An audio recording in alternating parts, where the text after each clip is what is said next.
Monsieur le maire, donc une réunion importante sur les allées qui vous tient à cœur. Je pense depuis plusieurs années, on vous entend parler des allées. Ben oui, voilà. Vous y habitez?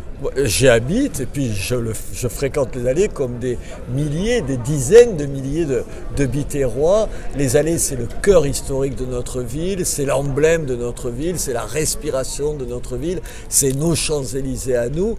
Et aujourd'hui, on a d'une certaine façon commencé avec la place Jean Jaurès qui est annexe, qui fait partie du même ensemble, mais on ne pouvait pas s'arrêter là. Et donc maintenant on lance des travaux sur les allées, on va en faire un lieu aussi beau que la place Jean Jaurès avec le même architecte, Michel Pénat, qui est de renommée mondiale, qui a fait la place, qui va faire les allées et qui va nous proposer des allées resplendissantes et qui seront comme la place Jean Jaurès animée tous les soirs par un spectacle, pas d'eau, mais de lumière. Vous verrez, vous n'allez pas en revenir. Enfin, il faut maintenant attendre 2 ans, parce qu'on en a pour 2 ans avant d'arriver à tout ça. 2022-2023.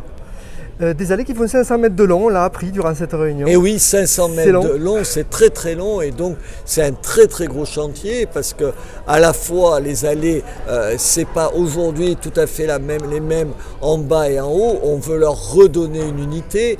Les allées, elles débouchent d'un côté sur le théâtre qu'on veut mettre en majesté, de l'autre côté, il faut faire les liens encore plus facile avec le plateau des poètes et ces mêmes allées, il faut les traverser aussi dans un certain nombre de sens entre la rue du 4 septembre et la rue Solferino, donc il va falloir aussi faire un certain nombre de ces traversées.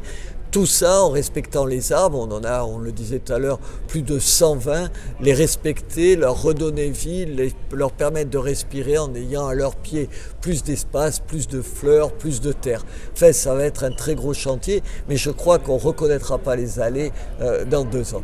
La question des bancs est remontée encore une fois. Et vous tenez à monter au créneau chaque fois, à dire que ce n'est pas une population particulière que vous ciblez, les gitans notamment ont été cités, les arabes, c'est simplement une population qui pour vous dérange. Ben, attendez, les gitans ça n'existe pas, les musulmans ça n'existe pas, les arabes ça n'existe pas. Il y a des gens qui se comportent bien et pas bien chez tout le monde. Je ne veux pas de ces gens qui se comportent mal, qui considèrent l'espace public ou les bancs comme un certain nombre d'endroits où on peut accumuler tout un tas de saletés qu'on laisse là après avoir mangé. Donc on a enlevé un certain nombre de bancs, je l'ai fait. Vous entendez que ça peut déranger certaines personnes, des personnes âgées qui n'ont pas de bancs. Bien sûr, mais je le sais, mais en même temps les mêmes personnes âgées, quand les bancs sont occupés par un certain nombre de gens qui se comportent mal, c'est ces mêmes personnes qui viennent me voir en disant « Monsieur le maire, regardez qui est là ». Alors il faut m'expliquer comment je peux faire.